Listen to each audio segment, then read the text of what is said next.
معرفته التصديق به وكمال التصديق به توحيده وكمال توحيده الإخلاص له وكمال الإخلاص له نفي والصفات ذات عنه لشاهدات كل صفة أنها غير الموصوف وهو رب العالمين المعترف بربوبيته سائر الخلق أجمعين. الصلاة والسلام والتحية والإكرام على أشرف النبيين وخاتم المرسلين سيدنا ومولانا أبي فاطمة محمد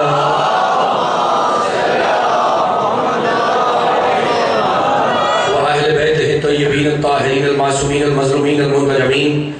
أما بعد فقد قال الله سبحانه وتعالى في محكم كتابه المبين وقوله الحق. بسم الله الرحمن الرحيم. شرع لكم من الدين ما وصى به نوحا والذي أوحينا إليك ووصينا به إبراهيم وموسى وعيسى أن أقيموا الدين ولا تتفرقوا فيه. صلوات بر محمد و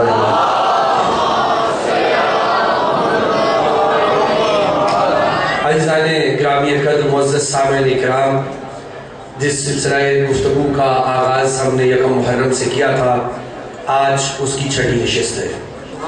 حضرات گرامی کے سامنے مسلسل سورہ شورى کی 13ویں آیت کی تلاوت کا شرف حاصل کیا جا رہا ہے. ارشاد رب العزت ہوا شرع لکم من الدین ما وصى به نوحا. حبیب دین میں شریعت ہے اور یہ وہی شریعت ہے جس کی وصیت ہم نے نوح علیہ السلام کو کی تھی اور اب اسے آپ کی طرف وحی کیا جا رہا ہے. یہ وہی شریعت ہے جس کی وصیت ہم نے حضرت ابراہیم علیہ السلام کو کی، موسیٰ علیہ السلام کو کی اور عیسیٰ علیہ السلام کو کی. اب تفرقے میں لوگوں کو نہ پڑھنے دیا جائے اور دین کی رسی کو مضبوط سے تھام دیا جائے.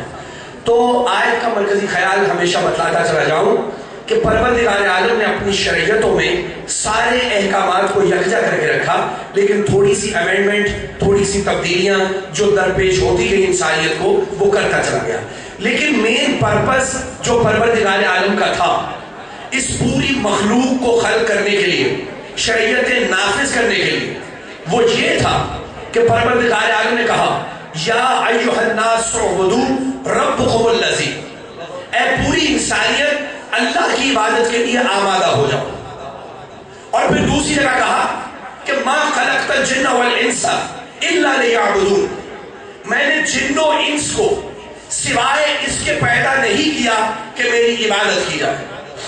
ٹھیک ہے بھائی، میں نے جن و انس کو سوائے اس کے نہیں پیدا کیا کہ میری یہ لوگ عبادت کریں. یعنی مخلوقات خدا، چاہے وہ جن ہوں چاہے وہ انسان ہوں، انہیں میں نے اس لیے پیدا کیا ہے کہ یہ میری عبادت کریں. تو شریعتوں کے بھیجنے کا مقصد، دین الہی کے نافذ کرنے کا مقصد یہ ہے کہ خدا بند عالم کی عبادت کی جائے. تمہارا مقصد خلقت جو ہے وہ پروردگار عالم نے یہ بتلایا کہ میں نے انسانیت کو خلق اس لیے کیا کہ میری عبادت کی جائے. یہ ہے تمہارا مقصد خلقت. پوری توجہ میرے دوستوں اور میرے نوجوانوں، آج کا پہلا جملہ اس قدر اہمیت کا حامل ہے کہ اسے ذہنوں میں رکھا جائے. تمہارا مقصد خلقت، دین کے آنے کا مقصد، شریعتوں کے نافذ کیے جانے کا مقصد یہ ہے کہ تم اللہ کی عبادت کرو. اللہ نے واضح طور پہ کہا ما خلقت الجن والانس، میں نے سوائے اس کے تمہیں پیدا ہی نہیں کیا، خلق اس لیے کیا کہ میری عبادت کی جائے. تمہاری خلقت کا مقصد یہ ہے کہ خداوند عالم کی عبادت کی جائے. اور اب اس نے حدیث قدسی میں اپنے لیے کہا کنت کنزا مخفیا فاحببت ان اعرف فخلقت محمد. بھائی کنت کنزا مخفیا فاحببت ان اعرف فخلقت محمد، میں ایک چھپا ہوا خزانہ تھا، پھر مجھے حب ہوئی کہ میں پہچانا جاؤں، میں نے محمد کو خلق کیا. میں تمہارے قریب ہو گیا. بھائی تمہاری خلقت کا مقصد یہ ہے کہ تم اللہ کی عبادت کرو، چاہے وہ جن ہو چاہے وہ انسان ہو. تمہارا مقصد خلقت یہ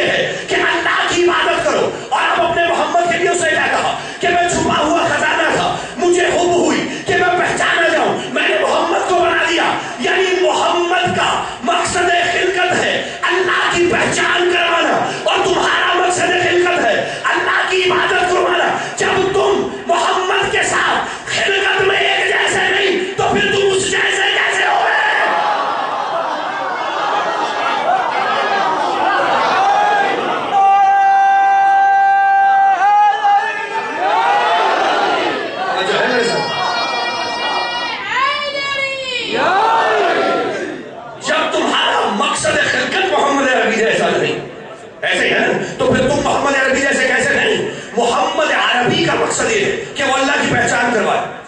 نور محمد اس لیے خلق کیا گیا کہ وہ پہچان کروائے اللہ کی. اللہ کہہ رہا میں چھپا ہوا خزانہ تھا، پھر مجھے خوب ہوئی کہ میں پہچانا جاؤں. فخرت تو محمد، اور اب محمد عربی نے کہا انا وعلی من النور واحد. میں اور علی ایک نور سے ہیں. جیسا فریضہ محمد کا ہے کہ خدا کی پہچان کروائے، توجہ، ویسا فریضہ میرے علی کا ہے کہ خدا کی، یہ بنے ہیں خدا کی پہچان کے لیے. میں تمہیں اور قریب کر دوں گا اس بات پہ توجہ. ہاتھ کتارے میں آسے تم سے آج بھائی کیا یہ ہے خدا کی پہچان کے لیے بنے. آل محمد یعنی محمد و آل محمد خدا بند عالم کی پہچان کے لیے بنائے گئے. یا اللہ کچھ کہنا چاہ رہا ہے تم سے. اچھا اللہ نے کہا تمہاری خلقت کا مقصد ہے میری عبادت کرو. اچھا ان کو کہا کہ میری پہچان کرواؤ، تمہیں کہا تھا عبادت کرو، لیکن انہوں نے ایسی کی جو ہے دوستوں کی، انہوں نے کی ایسی. اور خدا کی قسم چونکہ ان کا مقصد تھا پہچان کروانا، لیکن انہوں نے کی ایسی کہ خدا کو کہنا پڑ گیا تم بس کرو.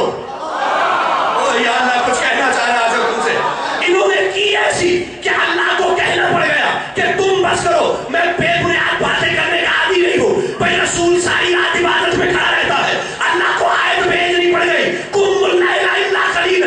حبیب رات کو نوافل میں کم کھڑا ہوا کر، تجھے تکلیف ہوتی ہے.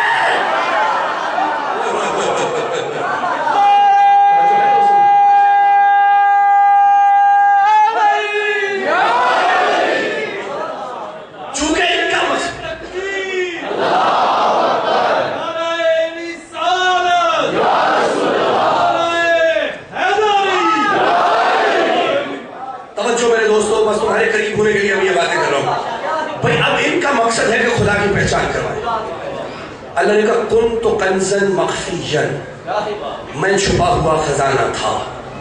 لفظ کنتو کے معنی ہے میں تھا. ٹھیک ہے، اچھا ذرا اس تعبیر کو سنو آج آصف سے میرے دوستوں. کنتو کے معنی ہے میں تھا. ٹھیک ہے، کنتو کے معنی میں تھا. اچھا ماضی کی بات ہے نا، کنتو میں تھا، اللہ کہہ رہا ہے گزرا ہوا بات ہے نا. کنتو کنزا مخفیا میں چھپا ہوا خزانہ تھا، اللہ کہہ رہا ہے. ماضی کی دو اقسام ہوتی ہیں، ماضی قریب اور ماضی بعید. علماء نے اس بات پہ بحث کی ہے کہ یہ کنتو ماضی بعید ہے یا ماضی قریب ہے.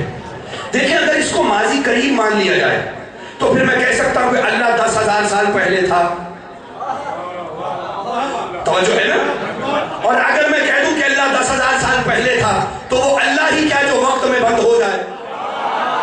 توجہ ہے دوستوں، وہ اللہ ہی کیا جو ٹائم فریم میں بند ہو جائے، جس کے لیے قید زمان ہو جائے وہ اللہ نہیں ہوتا. پوری توجہ. بھئی کنتو میں تھا یہ ماضی قریب نہیں ہے، یہ ماضی بعید ہے. جہاں لفظ کنتو آ جائے وہاں وقت کا تعین نہیں کیا جا سکتا کہ وہ کب سے تھا. پوری توجہ. جہاں لفظ کنتو آ جائے وہاں وقت کا تعین نہیں کیا جا سکتا. جہاں لفظ کنتو آ جائے وہاں وقت کا، ٹائم فریم کا، وہاں قید زمان کا تعلق ختم ہو جاتا ہے. اللہ کہہ رہا کنتو کنزا مخفیا، میں چھپا ہوا خزانہ تھا لیکن کچھ پتا نہیں کب سے تھا. لیکن اب محمد عربی نے کہا کنتو نبیا فآدم بین الماء والطین، میں اس وقت بھی نبی تھا جب آدم پانی اور مٹی کے درمیان تھا. اور جہاں لفظ کنتو آ جائے وہاں وقت کا تعین نہیں کیا جا سکتا.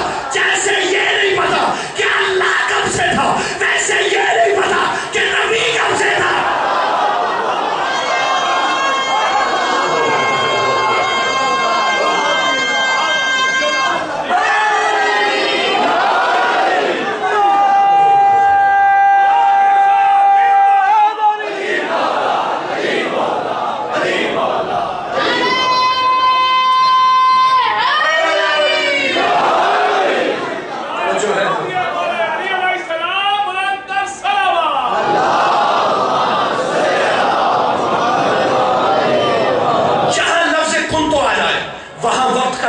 نہیں کیا جا سکتا کہ کب سے تھا.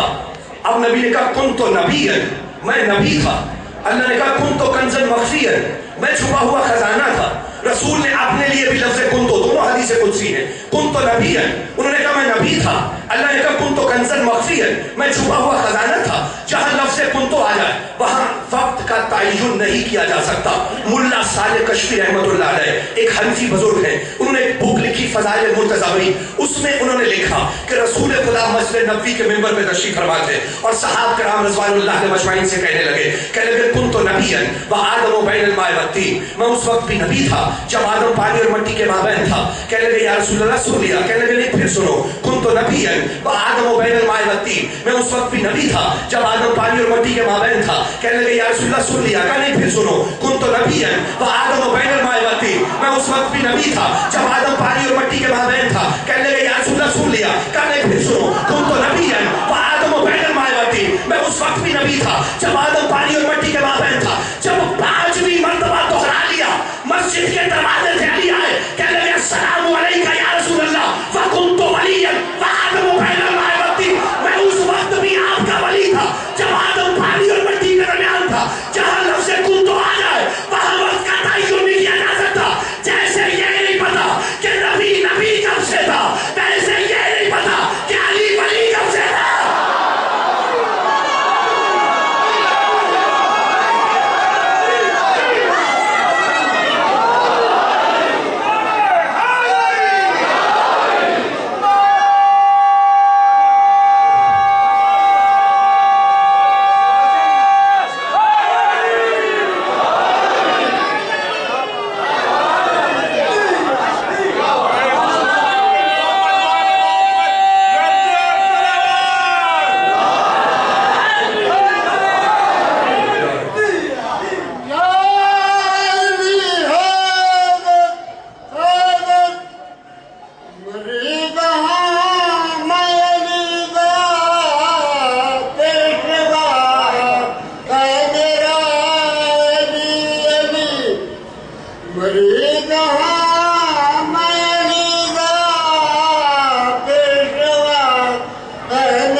میں چھپا ہوا خزانہ تھا، پھر مجھے ہوب ہوئی کہ میں پہچانا چاہوں. ایک نور کی یہ خواہش ہے کہ وہ پہچانا جائے. توجہات سارے صاحبان فکر کی، ایک نور کی یہ خواہش ہے کہ وہ پہچانا جائے. اللہ کل نور ہے نا. چلو تھوڑی دیر کے لیے میں کہتا ہوں محمد و آل محمد نور نہیں، لیکن تھوڑی دیر کے لیے کہوں گا، زندگی بھر نہیں کہوں گا. توجہات کا طالب ہے آصف ہم سے. بھئی میں نے فرض کر دیا کہ محمد و آل محمد نور نہیں، اللہ تو نور ہے. ایک نور کی یہ خواہش ہے کہ وہ پہچانا جائے. کچھ حل کرنا ہے بات کو، پوری توجہ. ایک نور کی یہ خواہش ہے کہ وہ پہچانا جائے، لیکن نور کے ساتھ ایک پرابلم ہوتا ہے. دیکھو بہت اچھا سن رہے ہیں میرے سارے نوجوان دوست، اور ذرا توجہ چاہیے اس بات پہ. ایک چھوٹا سا نور کا ٹکڑا ہمارے پاس بھی ہے، آنکھ کا نور. ایسا ہے چھوٹا سا ٹکڑا، آنکھ کا نور. اب اس کی طاقت یہ ہے کہ ہم نے تہہ زمین دیکھا.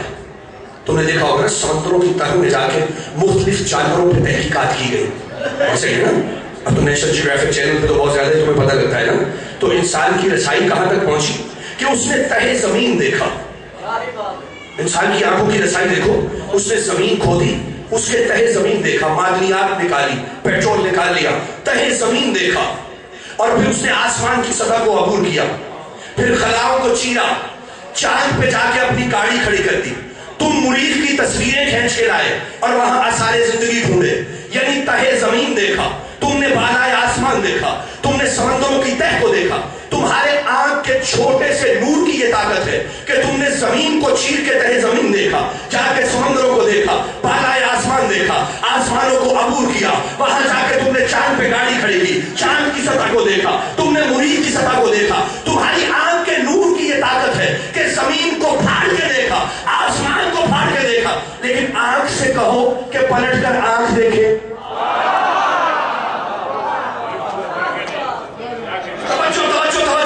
آنکھ کے نور کی یہ طاقت ہے کہ تہہ زمین دیکھا، بالائے آسمان دیکھا.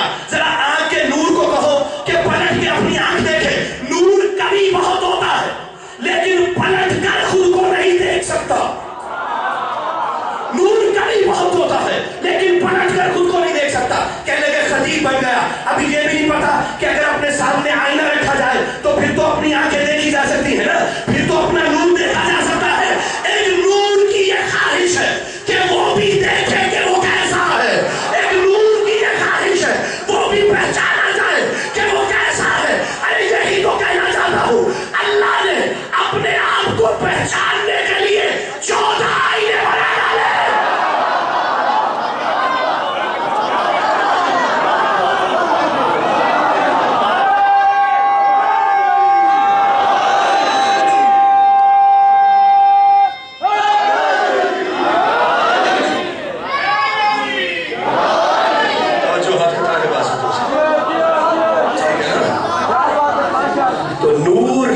خواہش ہے کہ وہ پہچانا جائے.